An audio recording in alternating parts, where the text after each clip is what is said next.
بسم اللہ الرحمن الرحیم۔ مرتے وقت انسان سب بھول جاتا ہے، لیکن ایسی دو ہستیاں جسے انسان مرتے وقت ہرگز نہیں بھولتا، جاننے کے لیے ویڈیو کو مکمل ضرور دیکھیے گا۔ عام طور پر یہ تصور کیا جاتا ہے کہ زندگی کے آخری لمحات میں ایک جنگ سی چل رہی ہوتی ہے۔ انتقال کرنے والے شخص کا چہرہ دیکھ کر یوں لگتا ہے جیسے وہ سو رہا ہو۔ چہرے پر بہت عام تاثرات ہوتے ہیں۔ ایسا لگتا ہے کہ موت کا عمل آخری سانس لینے سے ایک ہفتہ قبل شروع ہو جاتا ہے۔ اس دوران صحت متاثر ہونے لگتی ہے، جسم کمزور پڑنے لگتا ہے، چلنے میں دشواری پیش آنے لگتی ہے اور غنودگی طاری رہتی ہے۔ آخری لمحات میں کھانا پینا مشکل ہونے لگتا ہے اور کسی شخص میں طاقت نہیں کہ خدا کے حکم کے بغیر مر جائے۔ اس نے موت کا وقت مقرر کر کے لکھ رکھا ہے، اور جو شخص دنیا میں اپنے اعمال کا بدلہ چاہے اس کو ہم یہی بدلہ دے دیں گے، اور جو آخرت میں طالب ثواب ہو اس کو وہاں اجر عطا کریں گے، اور ہم شکر گزاروں کو عنقریب بہت اچھا صلہ دیں گے۔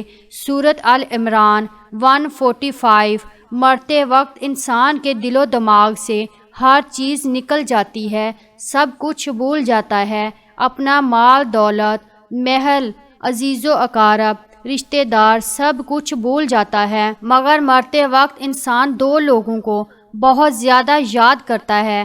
دو لوگ ہرگز نہیں بھولتا۔ ان کو سامنے بٹھا کے چیخنے کی کوشش کرتا ہے، ان کے غم میں رونے کی کوشش کرتا ہے، مگر رو نہیں پاتا۔ حضرت مولانا جلال الدین رومی رحمۃ اللہ علیہ فرماتے ہیں، میرے محلے میں ایک شخص زندگی موت کی جنگ لڑ رہا تھا، مرنے والا تھا، موت کے بالکل قریب تھا۔ لوگ میرے پاس آئے، بولے حضرت ہمارا ایک شخص مرنے والا ہے، آپ آئیں انہیں کلمہ پڑھنے کی تلقین کریں، قرآن پڑھنے کی تلقین کریں۔ حضرت مولانا جلال الدین رومی رحمۃ اللہ علیہ فرماتے ہیں، میں اس مرنے والے کے پاس پہنچ گیا، اس کے قریب بیٹھ گیا۔ آس پاس میں اس کے دوست، رشتہ دار، عزیز و اقارب بیٹھے ہوئے ہیں۔ اب اس مرنے والے کی آنکھیں چھت پہ لگی ہوئی ہیں، کچھ سوچ رہا ہے۔ اللہ نے اسے بولنے کی توفیق دی۔ وہ رو کر کہنے لگا، میرے بچے کہاں ہیں؟ اس کو نہ کمایا ہوا مال یاد آیا، نہ دولت یاد آئی، نہ عزیز و اقارب، یہاں تک کہ اپنے ماں باپ بھی یاد نہ آئے۔ بس وہ کہتا ہے، میرے بچے کہاں ہیں؟ بچے دوڑ کر آئے، ساتھ میں بیٹھ گئے۔ پھر کہتا ہے، میری بیوی کہاں ہے؟ بیوی دوڑ کر آئی اور ساتھ بیٹھ گئی۔ اب کہتا ہے، تمہیں دیکھ کے میرا دل رو رہا ہے، سوچ رہا ہوں کہ میرے مر جانے کے بعد میرے بچوں کا کیا بنے گا۔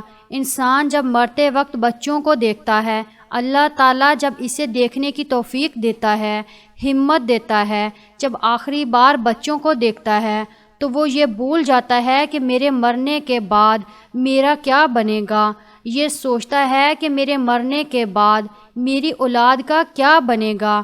میرے مرنے کے بعد پتہ نہیں میرے ان بچوں کا میری طرح کوئی خیال رکھے گا یا نہیں۔ اس کی آنکھیں رو رہی ہیں۔ بیوی کو نصیحت کرنے لگا، میں تو دنیا چھوڑ کے جا رہا ہوں، مجھ پہ ایک احسان کیجیے گا کہ میرے ان بچوں کو قرآن مجید کی تعلیم لازمی دیجیے گا۔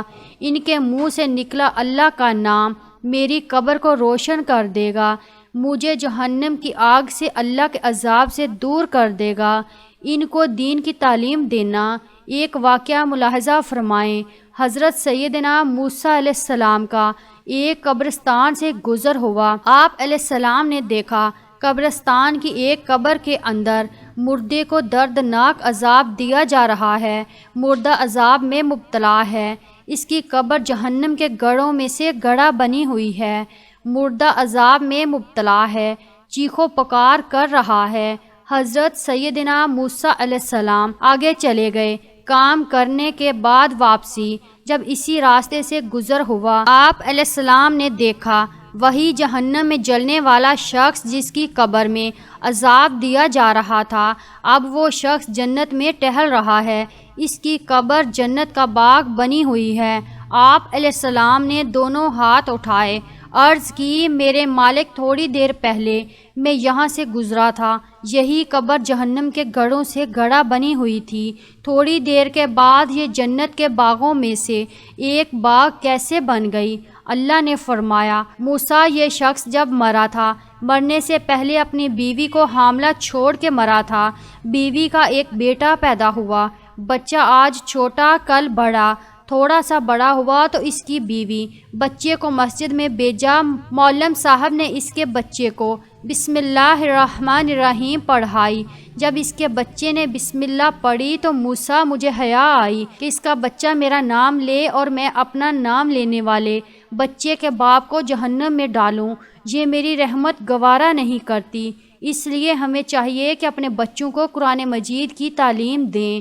اگر تم چاہتے ہو کہ تمہاری قبریں روشن ہوں، عذاب تمہارے قریب بالکل نہ آئے، تو اپنے بچوں کو قرآن مجید کی تعلیم دینا۔ حضرت مولانا جلال الدین رومی رحمۃ اللہ علیہ فرماتے ہیں وہ شخص توبہ کرتا کرتا یہ کہتا کہ میرے بچوں کو قرآن کی تعلیم دینا، ایک دم اس کی زبان لڑکھڑانے لگی، اس کا بدن کانپنے لگا، موت کا فرشتہ آ گیا روح نکالنے کے لیے۔ فرماتے ہیں جب انسان کی روح نکلتی ہے تو اس کا منہ کھل جاتا ہے، دونوں ہونٹ ایک دوسرے سے جدا ہو جاتے ہیں، انسان کی روح انسان کے پیروں سے نکلتی ہوئی اوپر کی طرف آتی ہے، جب دل اور پھیپھڑوں تک پہنچتی ہے تو یہ وہ لمحہ ہوتا ہے، یہ وہ وقت ہوتا ہے کہ جب انسان زندگی میں پہلی بار فرشتے اور شیطان کو دیکھتا ہے، یہ وہ مرحلہ ہوتا ہے جب انسان کے ایک طرف شیطان اس کے کان میں غلط مشورہ ڈالتا ہے اور دوسری طرف اس کی زبان سے اس کے عمل کے مطابق الفاظ نکلنے لگتے ہیں۔ اگر انسان نیک ہوتا ہے، نمازی ہوتا ہے، عبادت گزار ہوتا ہے تو پھر اس کا دماغ اس کی زبان کو کلمہ پڑھنے کی تلقین کرتا ہے، درود پڑھنے کی تلقین کرتا ہے، اور اگر انسان نیک نہیں ہوتا تو پھر اس کا جو دماغ ہوتا ہے وہ عجیب سی ہیبت کا شکار ہو جاتا ہے اور انسان شیطان کے مشورے کو قبول کر بیٹھتا ہے۔ جب انسان شیطان کے مشورے کو قبول کر بیٹھتا ہے پھر کوشش کرتا ہے کلمہ پڑھنے کی لیکن نہیں پڑھ پاتا۔ ناظرین، آج ہماری آنکھیں کھلی ہیں، آج ہماری سانسیں چل رہی ہیں، اس سے پہلے کہ یہ وقت گزر جائے، یہ زندگی کے لیے میرے اور آپ کے لیے غنیمت ہے، آخرت کے لیے کچھ اکٹھا کر لو، مرنے سے پہلے پہلے قبر کی روشنی بنا لو، معلوم نہیں پھر فرصت ملے نہ ملے، معلوم نہیں پھر یہ زندگی کے لمحے ملیں نہ ملیں۔ اللہ پاک ہم سب کو عمل کی توفیق عطا فرمائے اور ہمارا خاتمہ ایمان پر فرمائے، آمین ثم آمین۔ اللہ پاک ہم سب کو نیک عمل کرنے کی توفیق عطا فرمائے، آمین۔ ویڈیو پسند آئے تو ویڈیو کو لائک کیجئے، چینل کو سبسکرائب کیجئے اور کمنٹ باکس میں اپنی رائے کا اظہار ضرور کیجئے۔ شکریہ۔